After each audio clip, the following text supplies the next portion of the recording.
Break के बाद आपका स्वागत है। तो बड़ी खबर आपको बता दें, पुराने संसद में सभी सांसदों का ग्रुप फोटो सेशन हमने देखा। पीएम मोदी के साथ सभी सांसदों ने तस्वीर ली। फोटो सेशन में सबसे पीछे खड़े नजर आए राहुल गांधी। तो पुराने संसद भवन में सभी सांसदों का ग्रुप फोटो सेशन हमने देखा और अब कामकाज धीरे धीरे नई संसद भवन की ओर शिफ्ट होगा। तो पुराने संसद भवन में सभी सांसदों ने ग्रुप फोटो क्लिक करवाई और देखिए राहुल गांधी इस दौरान सबसे पीछे की पंक्ति में खड़े नजर आए। ये देखिए प्रधानमंत्री नरेंद्र मोदी को आप देख सकते हैं, जगदीप धनखड़, राज्यसभा के सभापति, लोकसभा स्पीकर ओम बिरला, रक्षा मंत्री राजनाथ सिंह को आप देख सकते हैं, पीयूष गोयल वहां मौजूद हैं। ये तस्वीर देखिए, राहुल गांधी आपको सबसे पीछे की पंक्ति में खड़े आपको नजर आएंगे।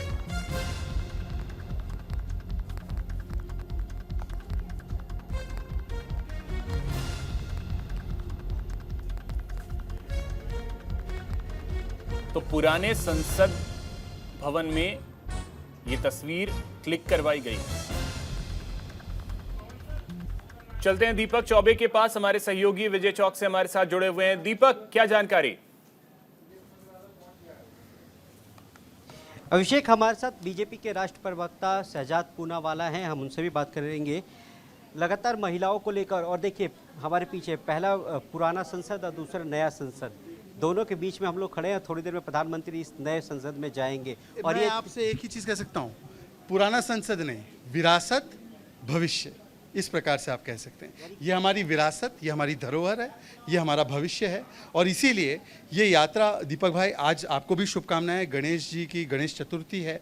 इससे शुभ अवसर मिल नहीं सकता था कि भारत की सफल लोकतांत्रिक यात्रा इस विरासत से आज आगे की ओर अमृतकाल में जब हम प्रवेश कर रहे हैं तो इस भविष्य के इस इमारत में शुरू होगी और इसका यहाँ से शुभारंभ होगा गणेश जी के आशीर्वाद से। पर खबर ये भी कि इस नए संसद से एक और खुशखबरी मिलने जा रही है, और वो है 33% आरक्षण महिलाओं को लेकर, जिसको लेकर केंद्र सरकार ने और खुद प्रधानमंत्री ने कहा था कि छोटा सत्र है पर बहुत ऐतिहासिक सत्र है। देखिए, अब कैबिनेट ने क्या निर्णय किया है, जब सदन का सत्र चलता है तो कैबिनेट आकर उस निर्णय को पार्लियामेंट में ही बताती है। ये परंपरा है, ये स्वस्थ राजनीतिक और पार्लियामेंट्री परंपरा है। तो मैं इस विषय पर, इन अटकलों पर कुछ नहीं कह सकता। पर हाँ, मैं ये ज़रूर कहूँगा कि जो भी शुभारंभ होगा हमारे नए संसद भवन में, वो ऐतिहासिक ही होगा और वो ऐसा होगा जिससे कि करोड़ों करोड़ों करोड़ों भारतवासी गर्व से उनको महसूस होगा कि नए पार्लियामेंट से जो पहला कदम उठाया गया वो एक शुभारंभ की तरफ था। एक आखिरी सवाल इसी को लेकर है कि कल से एक लगातार ट्विटर पे या फिर कहा जाए कि फेसबुक पे राहुल गांधी का एक लेटर चल रहा है और सोनिया गांधी जी का एक इंटरव्यू चल रहा है कि हमने पहले इसकी शुरुआत की थी। देखिए दीपक जी, सबको पता है कि वाजपेयी जी की सरकार ने 4 बार प्रयास किया, कांग्रेस ने समर्थन नहीं दिया लोकसभा में इस बिल को लाने के लिए। उसके बाद जब कांग्रेस 2004 से 14 में सरकार में थी तो 2010 में उन्होंने राज्यसभा में लाया और हमारी बदौलत भारतीय जनता पार्टी के समर्थन के साथ उसको पारित कर पाए। और समाजवादी पार्टी और आरजेडी जो सरकार का समर्थन कर रही थी, उन्होंने बिल की कॉपियों को फाड़ा और इस डर से लोकसभा में कभी नहीं लाया इसने। यूपीए की सरकार ने इस बिल को कभी लोकसभा में नहीं लाया क्योंकि उनको डर था कि सरकार चली जाएगी। तो इसीलिए मुझे लगता है कि महिला आरक्षण पर बोलने का उन लोगों को कोई अधिकार नहीं जो शाहबानो और 3 तलाक के फैसले के खिलाफ जाकर खड़े हो जाते हैं, जिन्होंने अपनी पार्टी में 40% हिस्सेदारी करने की बात की थी। तो उन्होंने एक मंत्री बनाया, 46 मंत्रियों में हिमाचल और कर्नाटक मिला दे, 46 मंत्रियों में से एक मंत्री महिला मंत्री बनाए। तो मुझे लगता है आज के दिन पर कम से कम उनको इस पर बोलने का कोई अधिकार नहीं है। किसने काम किया है, किसने परमानेंट कमीशन से लेकर शौचालय, तमाम योजनाएं, फीमेल सेक्स रेशियो को बढ़ाने के लिए बेटी बचाओ का काम किया है, और किसने जगह दी है कैबिनेट में महिलाओं को। सीसीएस में हमारी 2 महिलाएं हुआ करती थी जब स्वर्गीय सुषमा स्वराज जी हमारे बीच में थी। आते हैं आपके पास फिर से कुछ अपडेट नमित के पास भी है, उनके पास चलते हैं। नमित, आपके पास क्या जानकारी?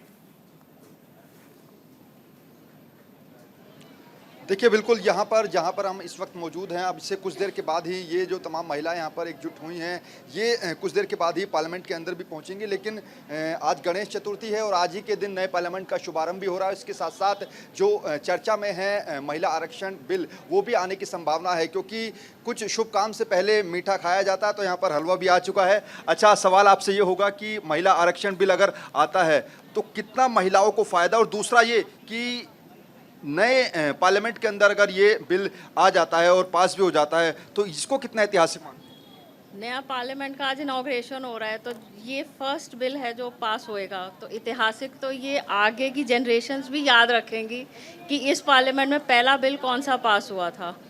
और आरक्षण तो अब रिजर्वेशन महिला के लिए होगी तो वो ज़्यादा से ज़्यादा आगे आकर अपनी जो कम्युनिटी को है वो सर्व कर पाएंगी, बेटर वे में सर्व कर पाएंगी। एक थोड़ा उम्मीद जगेगी कि भाई हाँ, हम भी कुछ कर सकते हैं। आपने शुभ काम से पहले ही हलवा मंगा लिया? हमने तो पहले ही मंगा लिया, क्योंकि लेखी जी ने पहले ही हलवा खिला रहे हैं। आज गणेश चतुर्थी है तो वो पहले ही बप्पा को भोग लगा के हमें भी खिला रहे हैं। अच्छा, आप कैसे देखते हैं, क्योंकि आप काफ़ी सीनियर भी हैं, कैसे देखते हैं, क्योंकि देश की राजनीति में कितना बड़ा बदलाव आएगा अगर महिला आरक्षण बिल आ जाता है? देखिए, मैंने एक समय पे एक प्ले लिखी थी एक स्कूल के लिए महिला आरक्षण बिल पे।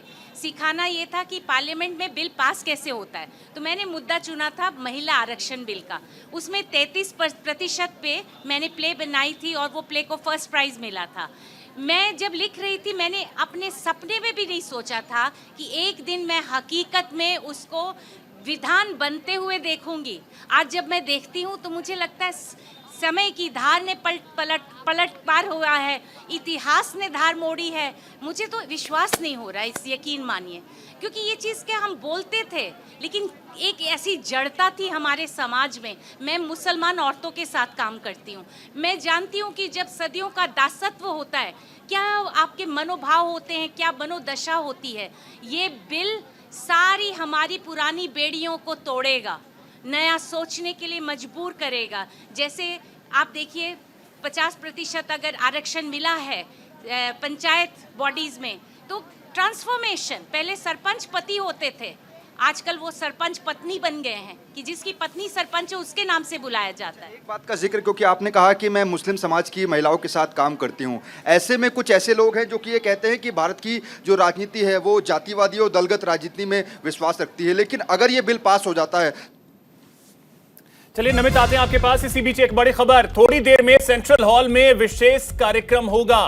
पुराने संसद भवन से नए संसद भवन तक पैदल जाएंगे प्रधानमंत्री नरेंद्र मोदी। संविधान की कॉपी लेकर नए संसद भवन में जाएंगे प्रधानमंत्री नरेंद्र मोदी। थोड़ी ही देर में सेंट्रल हॉल में विशेष कार्यक्रम होगा, तो यह बड़ी जानकारी आपको दे रहे हैं। प्रधानमंत्री नरेंद्र मोदी पुराने भवन से नए भवन तक पैदल जाएंगे और जो संविधान की कॉपी है वो लेकर जाएंगे। तो देखिए, हमारे सहयोगी दीपक हमारे साथ बने हुए हैं, विजय चौक पर मौजूद हैं। साथ ही साथ हमारे सहयोगी नमित, वो भी हमारे साथ जुड़े हुए हैं, जो लगातार महिलाओं से बात कर रहे हैं। मीनाक्षी लेखी के आवास के बाहर मौजूद हैं। वहां पे बहुत सारी महिलाएं इकट्ठा हैं जो कुछ ही देर में संसद भवन पहुंचेंगी और वहां कार्यवाही जो आज होगी वो देखेंगी। संदीप चौधरी जी हमारे साथ बने हुए हैं, जो कि राजनीतिक विश्लेषक हैं। संदीप जी, अब इसमें हमने सब कुछ तो समझा, लेकिन एक देखिए, शुरू हो गई है क्रेडिट लेने की होड़ कि महिला आरक्षण बिल जो है हम लेकर आए थे, हम लेकर आए थे, हम लेकर आए थे, ये भी शुरू हो गया है।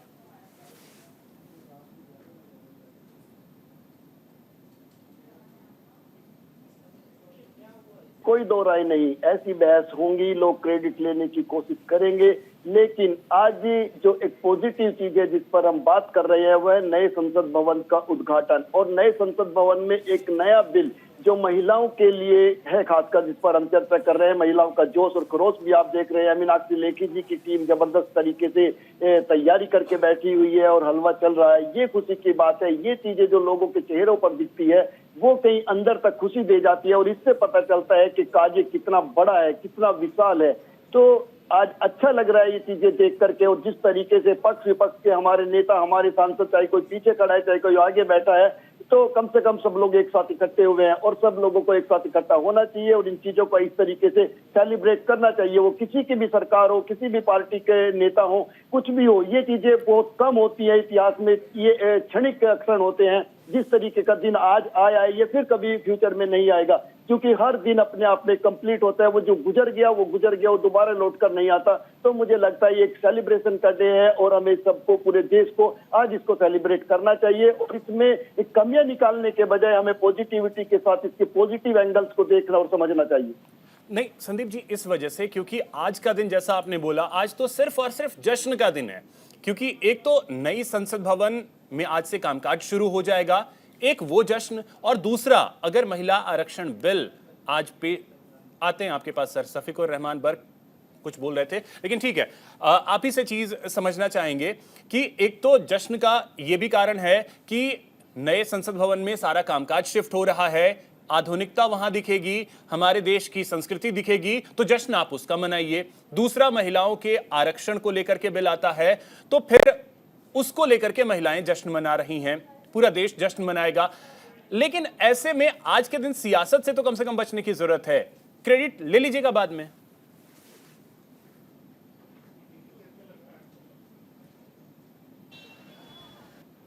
नहीं बता सकते हिंदुस्तान में जब भी कोई कुछ हुआ हो, किसी भी सरकार ने किया हो, तो उस पर उंगली ना उठाई गई हो, या कुछ अच्छा हुआ है तो उसमें खुद को क्रेडिट लेने की कोशिश नहीं की गई हो। इसी तरीके से आज भी आज हिंदुस्तान की राजनीति कोई बदल नहीं गई है, लेकिन फिर वही बात आती है घूम फिर करके। एक बहुत बड़ा इवेंट आप इसको कह सकते हैं, बहुत बड़ी खुशी की बात इसको कह सकते हैं, एक नया इतिहास लिखा गया आप इसको कह सकते हैं, क्योंकि संसद भवन आप समझ सकते हैं या तो अंग्रेजों ने हिंदुस्तान में बनाया था, या आज पहली बार जो आजादी के लगभग 75 साल से ऊपर हो चुके हैं और हम अपना संसद भवन अपने खुद की सरकार ने बनाया हुआ, हमारे देश के लोगों ने बनाया हुआ, जिसमें खून पसीना उन्होंने बहा है, हमारे देश के मजदूरों का इसमें बहुत बड़ा योगदान है।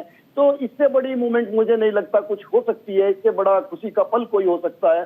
तो हमें इसको सेलिब्रेट करना चाहिए और वो चीज नजर आ रही है पूरे देश में।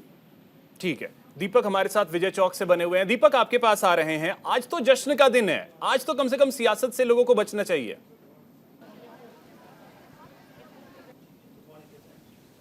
बिल्कुल, और सियासत नहीं भी होनी चाहिए मुझे लगता है, क्योंकि जिस तरीके से शहजाद पूनावाला बोल रहे थे कि विरासत और नए संसद भवन के को दोनों में अलग अलग बात है। और देखिए अभी जो सूत्र हैं वो ये बता रहे हैं कि जो महिला आरक्षण बिल है वो केंद्रीय मंत्री स्मृति ईरानी संसद में पेश करेंगी, तो ये बड़ी खबर है। और थोड़ी देर में ही देखिए मैं बार बार आपको कह रहा हूँ कि ये जो गेट है, तैयारियां लगभग पूरी हो चुकी हैं। और देखिए सामने कहा जाए कि एसपी जी और जो पार्लियामेंट की जो सिक्योरिटी है वो पहुंच चुकी है। इसी में अब थोड़ी देर बाद ही प्रधानमंत्री इसी गेट से अंदर नए वाले पार्लियामेंट में जाने हैं।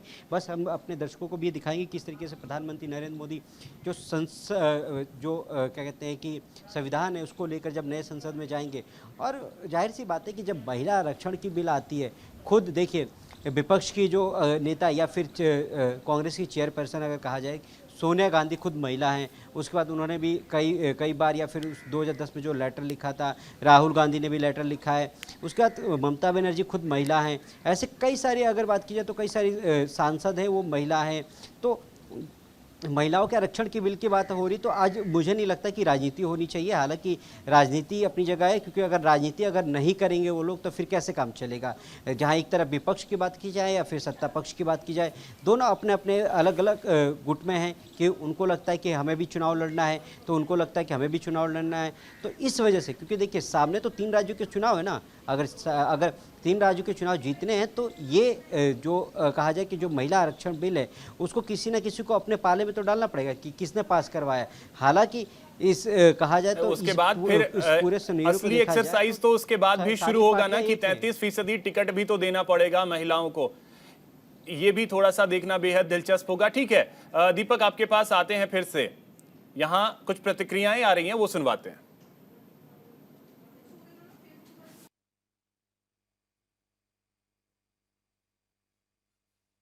मैं इसको वेलकम करूंगी, पर साथ ही साथ बिल किस फॉर्म में आ रहा है, कब से लागू होगा, वो सब जब बिल सदन में पेश होगा तब पता चलेगा। अभी तो सब सोर्सेज बेस्ड इन्फॉर्मेशन आ रही है, पर उम्मीद करती हूँ ये सही तरीके से महिलाओं का सशक्तिकरण करेगा और महिलाओं को जो पावर टेबल पे जगह मिलनी चाहिए थी, जो इतने सारे सालों से हमारा संघर्ष रहा है, उसको पूर्ण करेगा। तो बस यही उम्मीद है कि ये बिल जल्द से जल्द पारित होगा। बिल महिलाओं के हित में होगा। ये बिल जो होगा महिलाओं को उनके अधिकार देगा, साथ ही साथ 2024 के चुनाव में लागू होगा। देखिए, ये कांग्रेस का बिल है। कांग्रेस लेकर आई थी मार्च 9, 2010 में। हम लोगों ने इसको राज्यसभा से पारित भी करा लिया गया था। 9.5 साल आगे हो गए आपको भाजपा को सत्ता में रहते हुए। ठीक चुनाव से पहले महिला रिजर्वेशन बिल क्यों आपको याद आया? आपकी सोच में तो सत्ता पाना है, लेकिन हम महिला रिजर्वेशन बिल आज सभा पटल पे आता है तो उसका स्वागत करेंगे, क्योंकि हम सब चाहते हैं, कांग्रेस चाहती है, पूरा इंडिया चाहता है कि महिलाओं की जो भागीदारी है वो सदन में और विधानसभाओं में बढ़नी चाहिए। क्योंकि हम लोगों ने ऑलरेडी पहले ही राजस्थान से शुरू किया था 50% जो पंचायती राज में महिलाओं की भागीदारी, तो हम बहुत पहले से चाहते हैं, हम इसका स्वागत करेंगे। हम तो चाहते हैं कि वुमेन रिजर्व बिल जल्द से जल्द लाया जाए, पारित भी किया जाए, लेकिन उसके अंदर क्या है मैं अभी कैसे बताऊं? पहले लाने दीजिए, उसके बाद हमारे पार्टी की तरफ से जरूर हमारी व्याख्या दिया जाएगी। नहीं, हम जिस ढंग से लाना चाहते हैं उस ढंग से अगर तो लाए, लेकिन ये वुमेन रिजर्वेशन बिल इसकी शुरुआत यूपीए सरकार ने और खास मैडम सोनिया गांधी जी ने की थी, इसकी पहल शुरू की थी। इतने सालों लग गए, लेकिन फिर भी अगर आए तो बेहतर तो जरूर हुए। हम तो खुशी होंगे, पहले तो लाने दीजिए।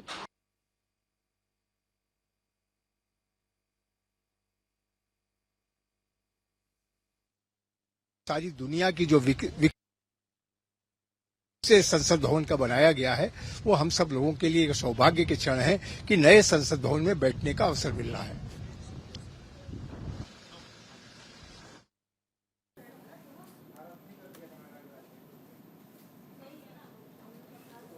तो देखिए प्रतिक्रियाएं आ रही।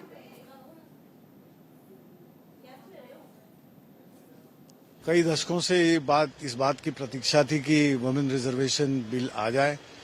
आज महिलाओं के लिए, महिला हर क्षेत्र में आगे है और हमें अभिमान है कि महिलाओं को अच्छे रीत से समाज में आगे लाना, उनके गुणों को जो एक फैसिलिटेट करना है, जो उनके अंदर के गुणों को, जो उनकी नारी शक्ति को जो पहचाना, वो सबसे पहले महाराष्ट्र में जैसे नारी शक्तियों के लिए जिस तरह से समाज सुधारक लेकर बहुत सारी इसमें महिलाएं आगे बढ़ी।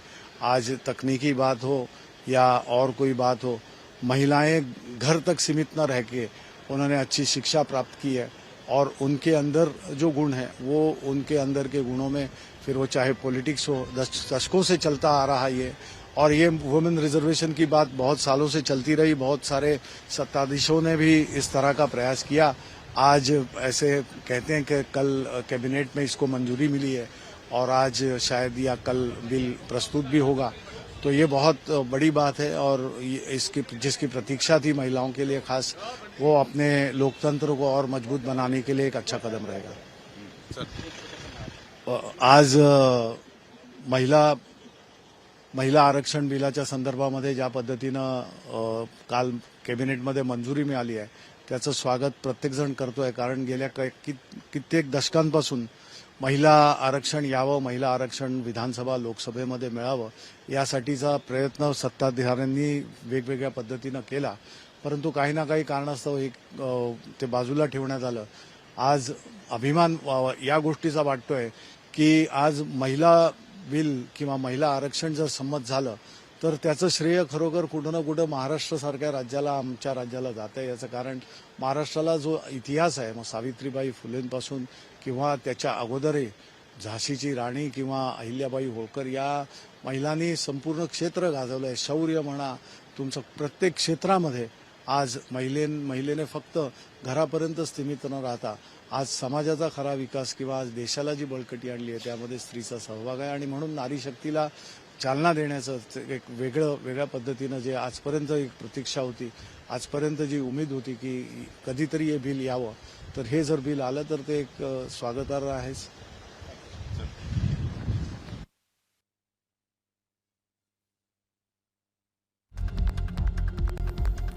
और इसी बीच एक बड़ी खबर आपको बता दें, कनाडा पर भारत ने जवाबी कार्रवाई की है. कनाडा के राजनयिक को भारत से निकाल दिया गया है. 5 दिन में भारत छोड़ने के आदेश दिए गए हैं. यह बड़ी जानकारी आपको दे रहे हैं. कनाडा पर भारत की जवाबी कार्रवाई. कनाडा के राजनयिक को भारत ने निकाला है. इस वक्त की बड़ी जानकारी आपको दे रहे हैं और अगले 5 दिनों में भारत छोड़ने के आदेश दे दिए गए हैं. तो भारत सरकार ने एक बहुत बड़ा फैसला लिया है. कनाडा को जवाबी कार्रवाई का अब सामना करना पड़ रहा है. कनाडा ने भारतीय डिप्लोमेट को देश से निकाला था. हरदीप सिंह निज्जर की हत्या का आरोप लगाया. भारत सरकार ने कनाडा के आरोपों को खारिज किया है. पीएम ट्रूडो के आरोप झूठे और भ्रामक हैं, ये एमईए की तरफ से कहा गया है. मिनिस्ट्री ऑफ एक्सटर्नल अफेयर्स की तरफ से यह कहा गया खालिस्तानियों से ध्यान हटाने की कोशिश है. कनाडा के प्रधानमंत्री जस्टिन ट्रूडो ने भारत सरकार पर सिख नेता की हत्या का आरोप लगाया, जिसके बाद अब भारत ने एक जवाबी कार्रवाई की है. इस वक्त की बड़ी खबर आपको बता रहे हैं. 5 दिन में कनाडा के राजनयिक को छोड़ना होगा. तो देखिए, कुछ दिन पहले की तस्वीर आपको दिखा रहे हैं, जब जस्टिन ट्रूडो भारत में थे G20 शिखर सम्मेलन में हिस्सा लेने के लिए.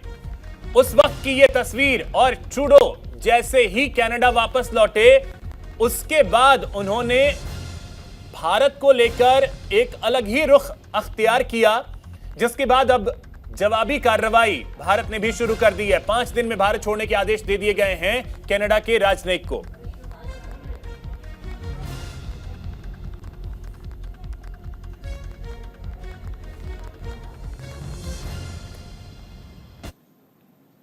यहां रुकेंगे एक ब्रेक के लिए.